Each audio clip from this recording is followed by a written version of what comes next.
영어 동화 세상 리틀팍스. Olympic Champion Chapter 1 Star Search.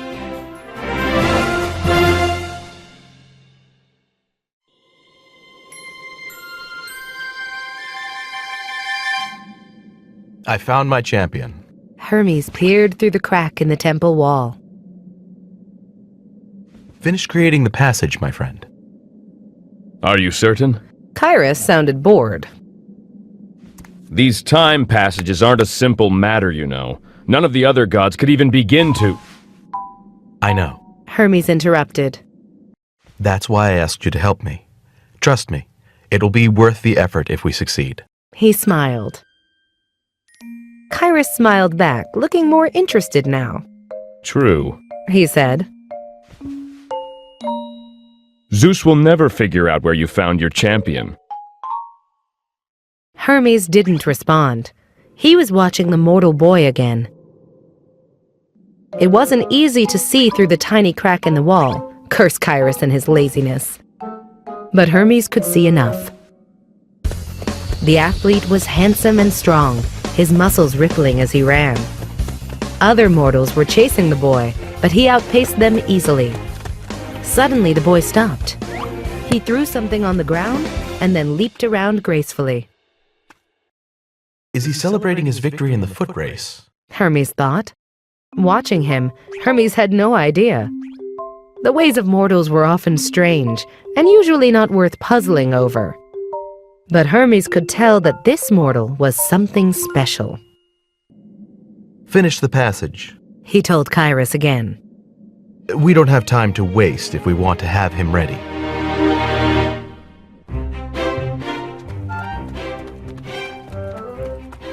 Good game, Brody. Coach Smith said as Brody jogged off the field with the rest of the football team. Yeah, I know. Brody puffed out his chest. Thanks, Coach. Do you think we'll win the championship this year? Another player glanced over. If you keep making touchdowns, Brody, definitely. He said. Several of Brody's other teammates agreed, though some remained quiet. A few looked unhappy. Brody wasn't surprised. He was only a freshman, but he played better than any of the older kids. That had to be embarrassing for them. Brody didn't care, though. They should be glad he was on the team. Everyone said he was the best player to attend the high school in years. Maybe he was the best player ever. Brody headed into the locker room. He showered, changed his clothes, and went back outside. A teammate waved goodbye. Are you ready for that science test tomorrow? He called. Brody frowned at him. Who cares about science? The truth was, he hadn't studied for the test yet. Science was hard for him, even harder than most of his other classes. But so what? The coach was already saying that Brody was sure to win a college scholarship when the time came. Brody didn't care much about going to college, but he loved the idea of playing college football. After that, he'd probably be drafted by the professional league, and then he'd be rich. He wouldn't need to know about science to play football. The only schooling he'd need was enough math to add up all his money. As Brody was thinking about that, a girl stepped in front of him. He almost crashed into her, but he stopped just in time. Watch it! He said. I'm trying to walk here. I need to talk to you. The girl sounded annoyed. Brody stared at her. She looked familiar. Hey, don't you ride my bus? Yes? The girl sounded even more annoyed now. I sit in the front seat every single day since school started. I'm Julia. Oh, I'm Brody. I know. Julia rolled her eyes. I'm supposed to write an article about you for the school newspaper. Really? Brody shrugged. There was an article about me in there 3 weeks ago. I guess it's time for another one. He laughed loudly. Julia didn't laugh. Just so you know, I don't care about football. They're making me do this because the reporter who usually writes the sports stories is sick. Whatever. Brody started walking. I'm on my way to the bus stop. You can interview me if you can keep up. Julia broke into a jog to match his pace. Can't you hold still for a second? This won't take long. She looked at her notebook. What's your favorite thing about playing on the football team? That got Brody's interest. He loved talking about himself. He stopped and leaned against the brick wall of the gymnasium.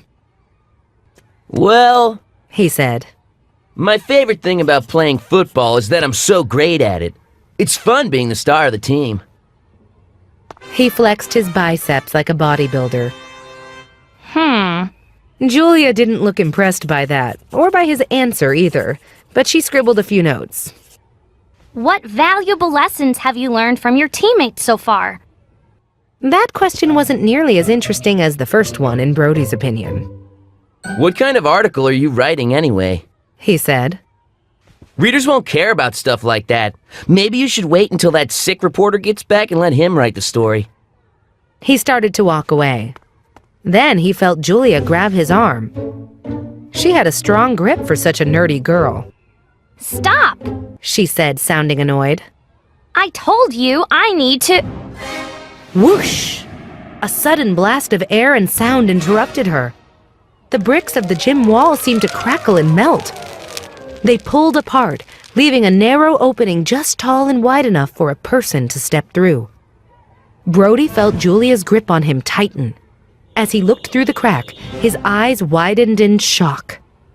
There was no sign of the gym interior through that crack in the wall. Instead, he saw a strange, shadowy space with stone walls. Two tall figures stood there. One of the figures leaned through the crack.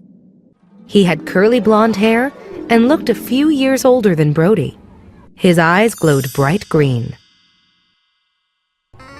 Hey, ow! Brody yelped as the mysterious figure grabbed him by the hair and yanked him through the crack.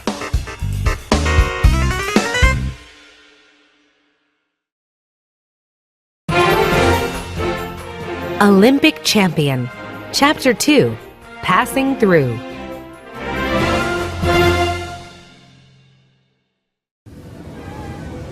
Julia had no idea what was happening. She couldn't hear anything but the rush of air around her. Then she landed on a hard marble floor. She stumbled forward, letting go of Brody's arm. What's going on? Brody shouted. Hey! Julia looked around, too frightened to speak. They were in a square room with stone walls. A skylight overhead let in a beam of bright sunshine. Two young men stood in front of them. Both were tall and handsome and dressed in short robes. Chitons. Julia thought. She remembered learning that word in social studies class. Chitons were simple garments worn by men and women in the ancient world. The classes about ancient Greece and Rome had been among Julia's favorite parts of social studies last year. But why were these guys wearing chitons? What had happened to the high school?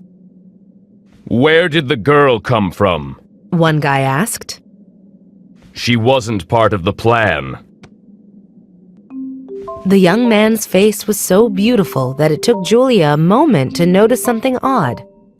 He had only a single lock of brown hair hanging over his forehead. The rest of his head was completely bald. The second young man had curly blonde hair and was as handsome as a movie star. He leaned forward and poked Julia. You, girl, He said. what are you doing here? Ow! Julia yanked her arm away. Stop poking me. What's going on? Brody demanded again.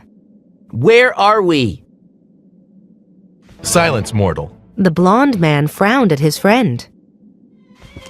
The girl was a mistake. Let's toss her back through. Are you certain you want to do that? The bald guy said. Remember, This passage will close forever as soon as anyone passes back through it. I forgot about that. The blonde guy looked annoyed.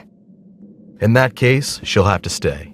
We might need the passage again if this doesn't work out. He glanced at Brody and looked him up and down. Are we being kidnapped? Julia blurted out, still trying to figure out what was happening. Who are you? The blonde guy chuckled. Do not be frightened, mortal. We won't hurt you. Don't you recognize me? I am Hermes, messenger of the gods and friend to mortals. Mortals? Gods? Brody said. Huh? Hermes held up a hand to silence him.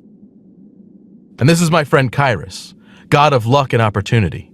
He saw the opportunity to help me humiliate Zeus by seeking a mortal champion in an unusual way. Hermes and Kairos both laughed heartily. Julia caught a glimpse of movement and looked down. Her eyes widened when she saw little golden wings on Hermes' sandals. They were flapping gently. Could it be? I do have some influence over time and seasons. Kairos said, puffing out his chest proudly. Not that Zeus would ever notice. He treats me like a demigod. He'll never figure out that I helped Hermes defeat him with a champion from the future. What? This is stupid. Brody said loudly. Look, I'm tired of your dumb stories. Why did you really grab me and drag me in here? It's quite simple, my simple mortal friend. Hermes said. You see, the next Olympic Games will begin soon. The Olympics? Julia echoed. Kairos nodded. And as usual, Zeus is already bragging about how his champion will easily defeat all others. Yes. Hermes snorted. He's being quite annoying. Just because he's king of the gods, he thinks nobody else can ever beat his hand-picked champion. Brody looked confused. Zeus? He muttered. Wait, that sounds familiar. Is he from a video game or something? No way. Julia said, staring at the two men. You're not real. None of this is real. Hermes is just a myth. So is Zeus. All the ancient Greek gods are from myths. Greek gods? Like from social studies class? Brody said with a snort. Yeah, right. These two are probably just a couple of jerks from Southbridge High. They're trying to scare me before next week's game. Hermes traded a look with Kairos. What are they blathering on about? Who cares? Kairos answered. He sounded bored again. Let's move this along. I'm hungry. All right. Hermes gestured to Brody. Come, mortal.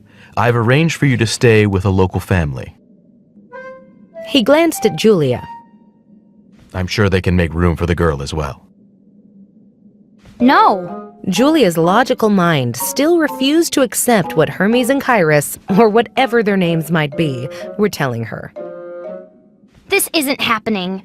She insisted. We're not really in some temple in ancient Athens. Hermes sounded impatient.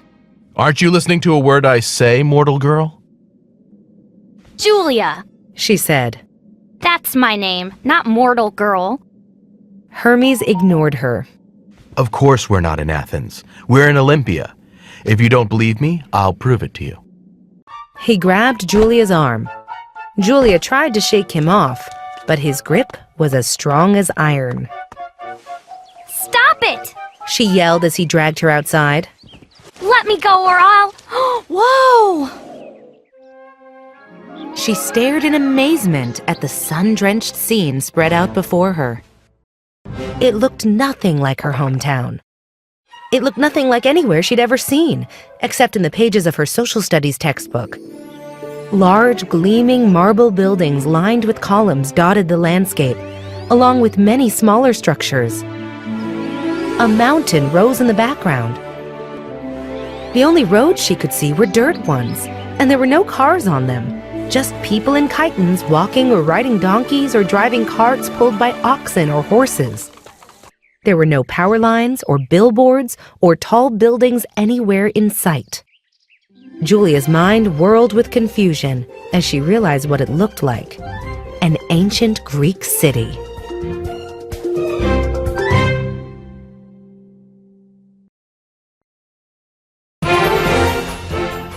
Olympic Champion, Chapter 3, Home Away from Home.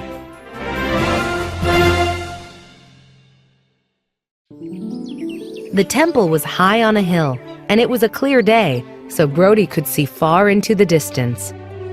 And yet nothing he saw looked familiar. What had happened to the school and playing fields? Where were the houses and his favorite fast food place? What's going on? He blurted out.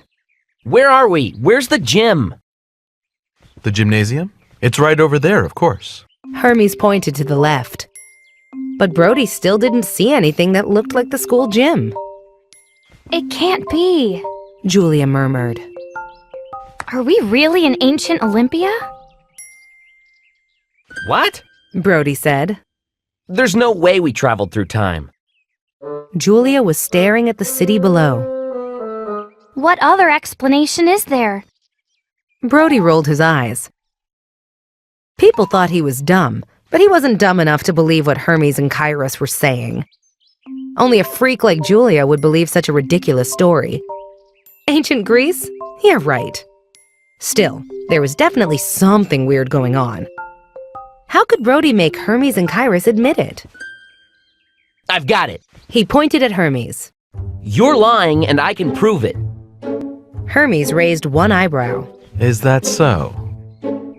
Yes. If we're in Greece, how come you guys are speaking English? Brody was proud of himself. He might not be a genius, but he could figure things out when he needed to. On the contrary, we're speaking proper Greek. Kairos said. Hermes has powers over language and communication. He has enabled you two to speak and understand Greek as if you were natives. Hermes smirked. That's very important. After all, speaking Greek is a prerequisite for entering the games. Huh? Brody didn't know what prerequisite meant. Before he could ask, Kairos glanced at Hermes and pantomimed eating. Yes, this conversation is becoming dull. Hermes said to his friend. He turned to Brody and Julia. If you're still confused, your mortal hosts can explain everything. You'll be staying with the family that tends my temple. Kairos waved a hand to indicate the temple they had just exited. Let's go. Hermes ordered. Brody was more confused than ever. And being confused made him mad. I'm not going anywhere with you. He gave Hermes a shove. You're not gods. You're just jerks and fakers. Suddenly, a loud, chilling cry seemed to rip the air in two. At the same moment, Hermes transformed into an enormous hawk and dived at Brody.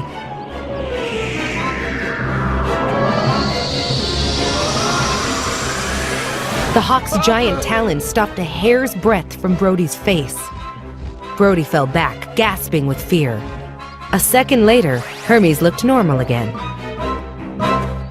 Learn this lesson well, mortal. Hermes said sternly. Do not defy me. I can be either your friend or your enemy. Trust me, you'd rather have me as a friend. Come. Kairos headed down the steps of his temple. Your hosts are waiting.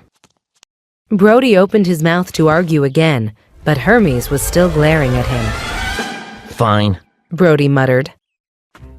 Kairos led the way to a modest home halfway down the hill. A bearded man wearing a purple robe stood in front. Welcome, Kairos. The man said, bowing. We are honored by your presence. Yours as well, Hermes. Thank you. Hermes said. Kairos tells me you've agreed to look after my champion until the games. Of course. The man bowed to Brody. My name is Nicholas. My eldest son will take care of your needs. A boy around Brody's age stepped outside. Like the men, he wore one of those strange-looking chitons. Hi, He said shyly. I'm Marcos. Hey, Brody nodded. I'm Brody. Julia stepped forward. I'm Julia. Oh, right. Kyrus said. We'll also need you to look after the champion's companion. A girl? Nicholas stared at Julia and then shrugged. As you wish, Kyrus. We can always use help in the kitchen. Julia frowned, but she didn't say anything. Soon the two gods left. Take care of our guests, Marcos. Nicholas said. I have important work to do at the temple. Yes, Father. Marcos said as Nicholas left. Brody quickly glanced at Julia. I'm going back to the temple. Kyrus and Hermes said we could get home through that crack in the wall, so that's what I'm doing. What? Marcos looked alarmed. You can't leave. Hermes will be angry. Brody shrugged. So what? Marcos shook his head.